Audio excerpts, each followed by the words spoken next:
Guys, so shoutout to everyone again. Nakuha na namin yung bomba. So mayroon na kami bibiling nuts.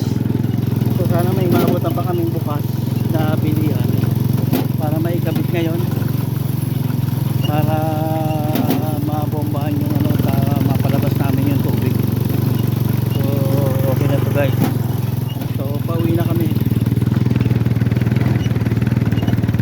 Ito na yung matinding bakbakan dito sa pag-uwi, yung kalsada.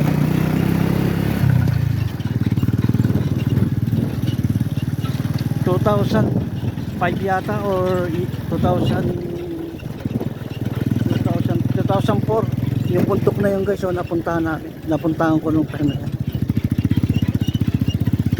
Sabi nila malapit lang daw, eh nung pumunta kami halos talagang ano yan guys. So yung puntok na yan, pero kung sa camera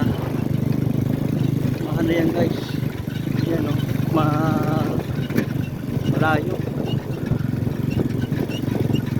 So napuntahan namin yan guys para mag ano,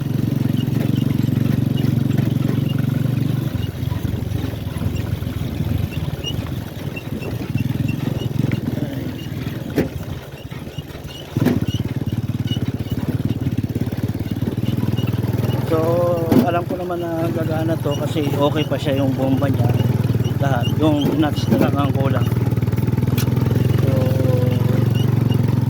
para magkatubig lang kami guys.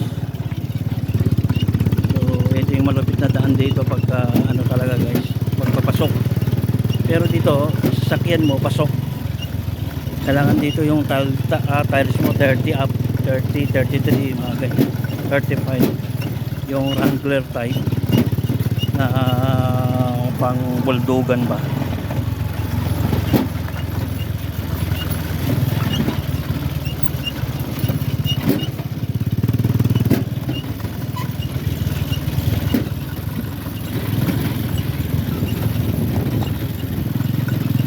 Ito pala yung bahay nila Uncle Jose, ano? Diyan yung bahay ni Uncle Jose. Ay, dito nga ba? O, parang dito yata. Shoutout kay Uncle Jose, yung gumawa ng bahay namin.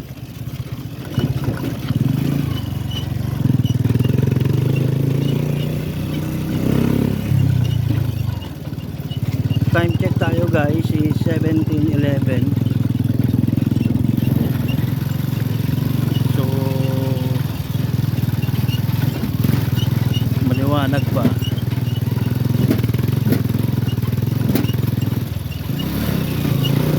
Pakiramdam ko, ewan ko lang ha, pakiramdam ko lang medyo maano yung ano guys, yung oras dito sa Pilipinas mabagal. O baka nasanay lang ako sa Dubai yung timing, kaya yun lang yung ano, parang napagtanto ko lang. Magalaw yung ano guys, magalaw talaga yung ano, yung magalaw talaga yung daan kasi lubak-lubak. So malapit na tayo sa semento.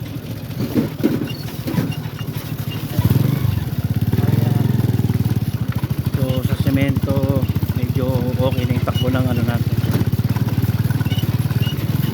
So paano guys, thank you very much at okay na yung ano namin, nakuha na namin yung bomba. So mamayang gabi i-overtime nila at ipapaslak lang doon. Sana makabili kami ng bolt na may bukas